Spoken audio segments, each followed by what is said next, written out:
Good morning. We are here to discuss how humans can be scientists. And I'm going to show how I tried my journey, and hopefully it will be contagious to you. We have to unleash our inner Albert Einsteins. Everyone has one. That's what we have to try daily. And this is not our inner Albert Einstein in operation. This is not, but this is how it sometimes goes. Our observations of the natural world and our curiosity triggers some intuitive thinking and some generalizations. This is when we come up with hypotheses as interpretations of what we observe. And suddenly the hypothesis becomes a conclusion, and we are certain about something, and we fall into the first trap. It is a fallacy. We feel so confident, we talk to ourselves, we listen to ourselves, and we grow more confident in the wrong direction. And things propagate. So that's a trap. It is not ideal. It is unscientific. It has no reasoning, very little use of evidence. It is unscientific. So we need the inner Einstein. I became a surfer when I was 14, a very passionate one. And surfers are obsessed with faster surfboards, fast surfboards. A glossy, shiny, polished surfboard is supposed to glide fast through water because of the material it is made and because of the efforts of the board manufacturers polishing, making it smooth. So everyone is riding polished surfboards in the 80s until maybe one surfer did not have time to finalize the preparation of a surfboard. The waves started to pump up, and surfing was up. It was time to surf. The board was not ready. The board was not polished. The board had a rough surface. And that's a marketing idea. So what looks like the teeth of sharks are actually the grooves of an unpolished surfboard in the slide. And the tiny particles are water molecules that make their way into those grooves. So suddenly you don't have a smooth surfboard gliding through water. You have a thin water layer gliding through the water. And it sounds really good because it is the same material creating a frictionless interface. It kind of makes sense that the same materials together, they operate in ways that create little friction. Is that really the case? Well, science does not support that. That was an idea that was a hypothesis and became a conclusion and spread, and people bought into it. But it is not true. Water molecules, they have a polarity, they have hydrogen bonds, they have ways of interacting with each other, and water is very sticky. It doesn't really go with the idea of little friction. So what really happens is the rough surface of a surfboard that is intently created by people in the business, among them rusty surfboards, very well established and famous. The board lady Eva Hallman, another expert, is that the grooves and the irregularities create a turbulent flow. And this turbulent flow interferes with the adhesion, which is a water property. So this is a more sound scientific idea. And it is backed up by observations. So it was not much like the water versus water frictionless glide. It was something else. It was the turbulence idea. There is another possible idea that very little is known about, which is the lotus effect. There is an organism called the lotus plant, and its leaves create some irregularities that house some air pockets. And if you release water on top of a lotus leaf, the water will roll frictionlessly, just the way surfers imagine it should be with their surfboards. This idea is not well established. It is not observed consistently, but it is a possibility as well. I'm not a fluid dynamics expert, but this is my inner Einstein, doing some thinking, learning along the way, and never stopping. Okay, so here is the sequence in the inner Einstein in operation.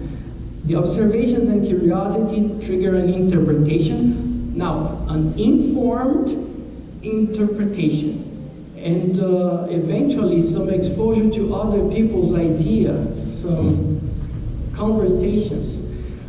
The overwhelming amount of information can create something called analysis paralysis. It's just your system, your cognitive system, overwhelmed with information and confused, trying to cope with all the ideas. It is very easy for something undesirable to happen. You identify two ideas and you suddenly place them as opposing ideas. And you see yourself tempted to take a stance, which is very dangerous. You might not need to. You might end up taking a stance. You might end up taking a stance because of somebody you know also took a stance. And those are traps. The steps, the last two steps in the sequence are purposefully put down under the level of analysis paralysis. It is a way down. It is undesirable. And again, propagation happens. I want you to observe there that the analysis paralysis is the most distance point where you can reconnect with your curiosity. It is the last one you can reconnect to your curiosity and go back to learning and persisting in developing your understanding, your comprehension of whatever you want. When you get to the point of dualism, polarization, taking a stance, conforming, propagating, you need to stop. So, letting the flow go is unscientific. Making a hypothesis, a conclusion, is not the way to go. Going with the flow and ending up with dualism and conformism is too far. So what you need to do is to stop at the analysis paralysis level and perform intended cognitive tinkering with the information you have. So you have to breathe and slow down and take the time to process everything. Here is the definition of critical thinking, which is conveniently applied at that step, right after analysis paralysis. So you purposefully, critical thinking is a purposeful and self-regulatory rational tool of inquiry, which will result in the thorough interpretation and further consideration of scientific ideas. Very desirable. That is for our inner Albert Einsteins to do at some point, whenever we are ready. Surfboards no longer touch the water, so let's prolong this surf talk.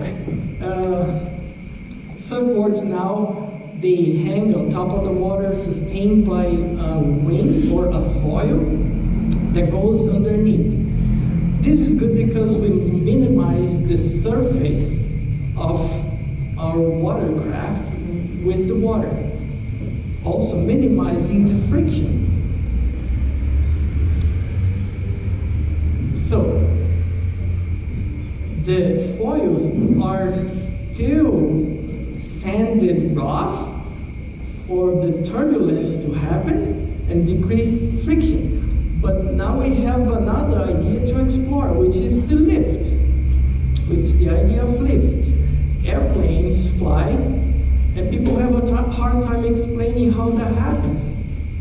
The lift results from two forces, one above the wing and one underneath. The force underneath results from the deflection caused by the angle of attack.